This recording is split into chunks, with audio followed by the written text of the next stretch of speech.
Padre, y del Hijo, y del Espíritu Santo. Amén. Muy buenos días, tardes o noches, queridos hermanos.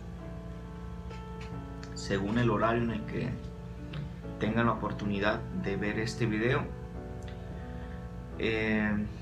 Pues bueno, el día de hoy seguramente ya habrán leído el capítulo 4, 5 y 6 del libro de los Hechos de los Apóstoles. Y pues a continuación vamos a hacer una pequeña reflexión. En estos capítulos ya comenzamos a ver cómo los apóstoles comienzan a predicar el evangelio por otros lugares, por otras tierras, por otras ciudades, pero también nos comenzamos a dar cuenta de la persecución que estos sufren, que estos padecen. Así como nuestro Señor textualmente se los dijo y se los profetizó, en realidad así está sucediendo. Los apóstoles comienzan a predicar por las sinagogas, por las plazas públicas, pero los comienzan a perseguir, los comienzan a arrestar, comienzan a ser apresados. Pero nuestro Señor claramente les dijo que iban a ser apresados, pero cuando esto sucediera, que no se preocuparan, porque el Espíritu Santo les daría las palabras necesarias para poder salir de ahí. Y vemos que así comienza a suceder. El primer papa, junto con el discípulo amado, Pedro y Juan, son arrestados en el capítulo 4. Hoy en día, como ya lo he dicho en algunos videos, la persecución sigue latente.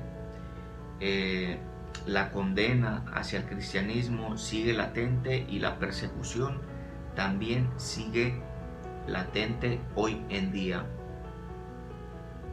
Y pues bueno, aquí en el capítulo 4 se nos narra lo siguiente.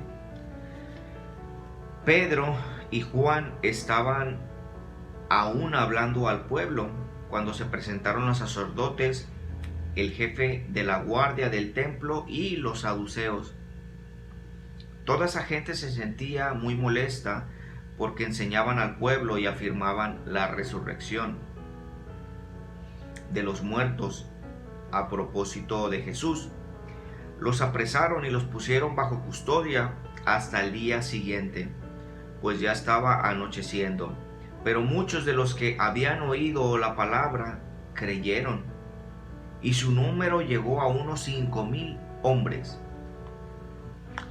Fíjense qué interesante y el gran poder del Espíritu Santo, hermanos. Los apóstoles comenzaban a predicar por aquí, por allá, y en una de sus predicaciones dice que la conversión de almas llegó a 5,000 hombres. Fueron los que se nos narra aquí en el texto que fueron los que aceptaron la fe del cristianismo, 5,000 hombres. Y cuando en las Sagradas Escrituras se nos da un número, debemos de recordar siempre que no se contabiliza a las mujeres ni a los niños. Así que si en este texto se nos habla de la conversión de 5,000 hombres, muy seguramente eran unas 8,000 a 10,000 personas aproximadamente, contando a las mujeres y a los niños o jóvenes que se encontraban ahí. Bueno, dice aquí que fueron apresados San Pedro y San Juan, pero lograron la conversión de 5,000 almas. Al día siguiente los jefes de los saduceos se reunieron con los ancianos y los maestros de la ley de Jerusalén. Allí estaba el sumo sacerdote, Anás, Caifás, Jonatán, Alejandro y todos los que pertenecían a la alta clase sacerdotal mandaron a traer a Pedro y Juan. Ante ellos mandaron a traer a Pedro y a Juan y ante ellos empezaron a interrogarles.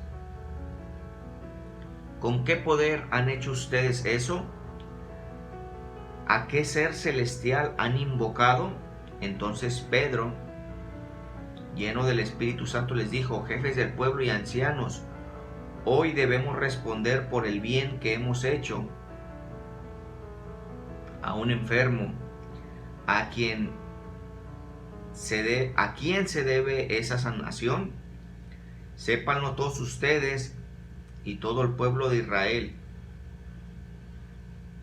Este hombre que estaba aquí sanó delante de ustedes, ha sido sanado por el nombre de Jesucristo el Nazareno, a quien ustedes crucificaron, pero a quien Dios ha resucitado de entre los muertos.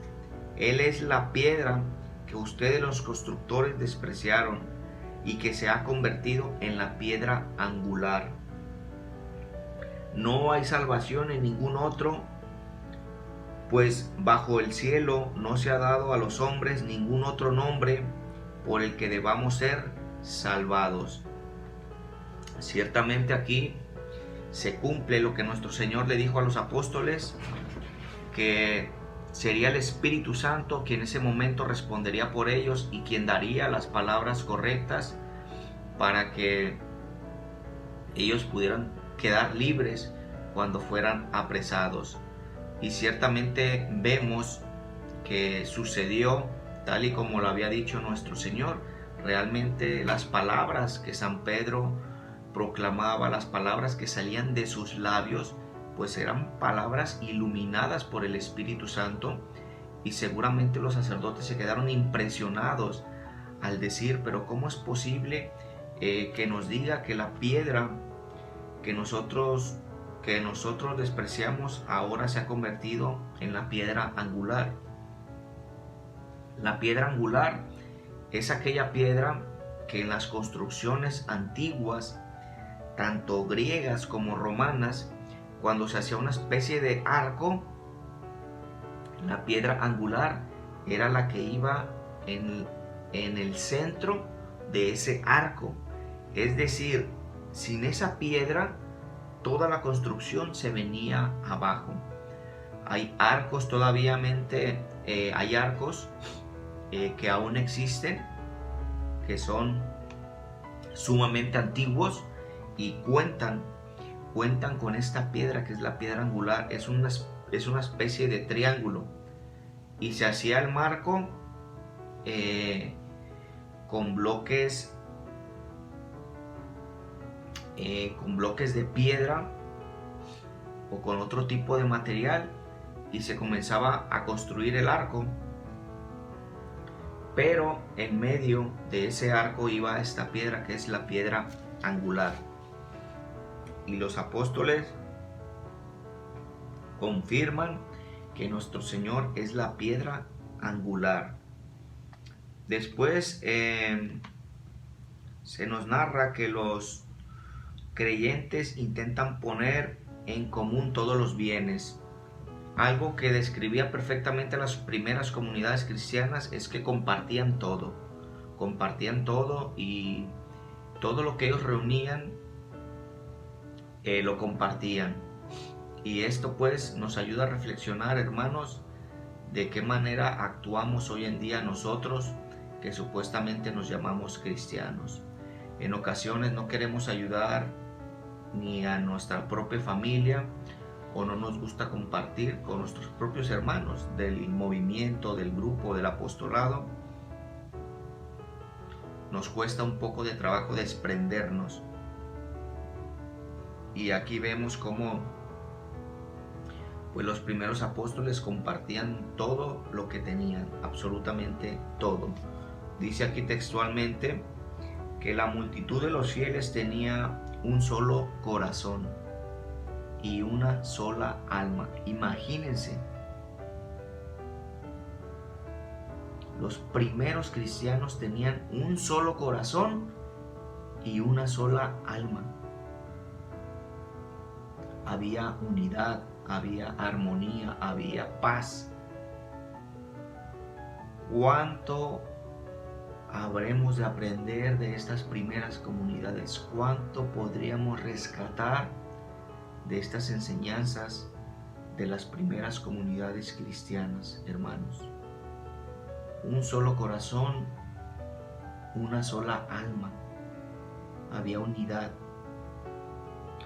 Nadie consideraba como propios sus bienes, sino que todo lo que tenían en común. Los apóstoles daban testimonio de la resurrección del Señor Jesús con gran poder, y aquel que era para todos un tiempo de gracia excepcional.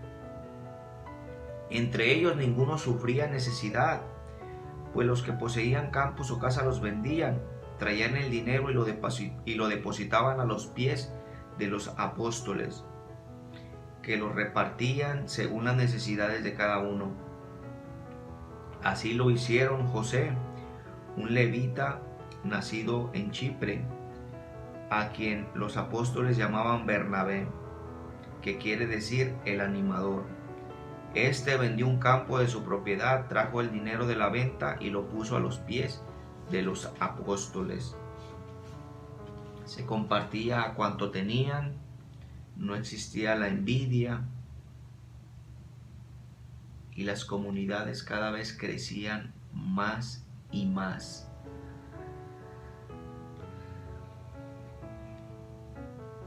En el versículo 17 pues se nos habla que nuevamente los apóstoles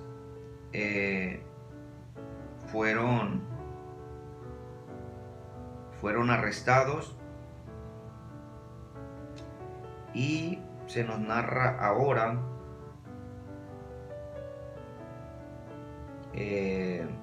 un texto sumamente interesante. Veamos desde el versículo 33. Ellos escuchaban rechinando los dientes de rabia y querían matarlos a los apóstoles. Todo el Sanedrín y los sacerdotes y los sumos sacerdotes estaban sumamente molestos, sumamente enojados, y querían deshacerse de estos apóstoles. Dice: entonces se levantó uno de ellos, un fariseo llamado Gamaliel. Precisamente Gamaliel fue el maestro de enseñar la ley a Saulo, quien después conoceremos como San Pablo. Dice: se levantó un hombre llamado Gamaliel, que era doctor de la ley y persona muy estimada por todo el pueblo. Mandó que hicieran salir a aquellos hombres durante unos 5 minutos y empezó a hablar así al consejo: colegas israelitas, no actúen a la ligera con estos hombres.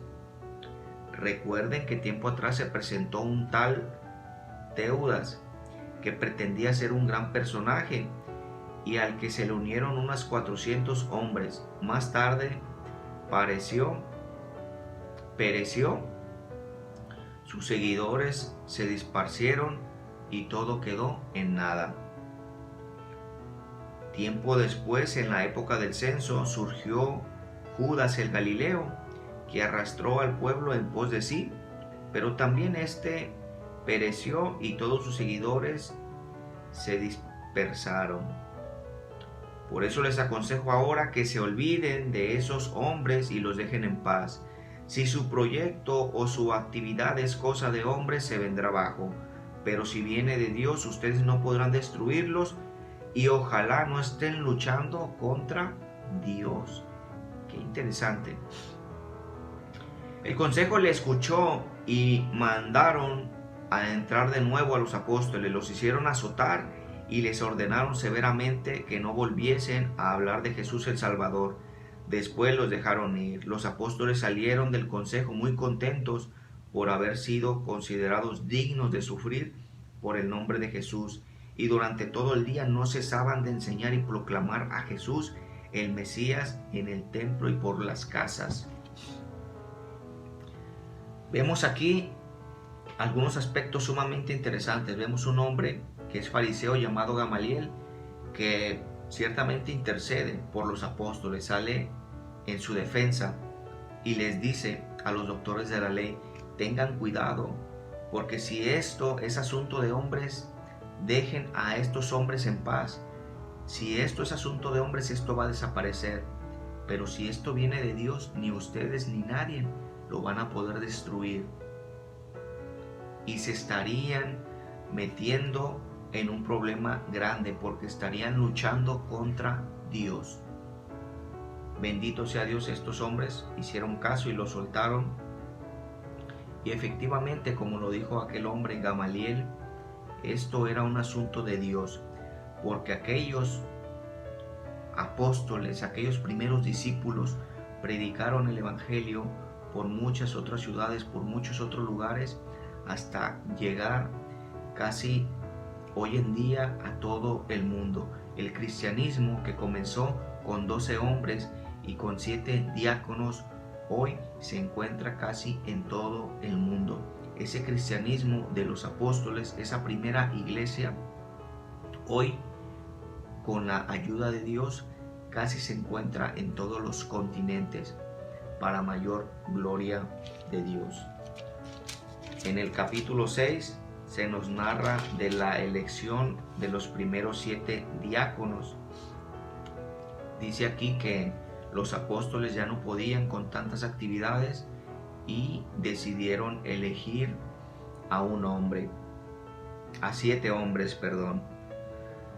Dice aquí: toda la asamblea estuvo de acuerdo y eligieron a Esteban, hombre lleno de fe y Espíritu Santo, a Felipe, Prócoro, Nicanor, Timón, Parmensas y Nicolás, que era un prosélito de Antioquía.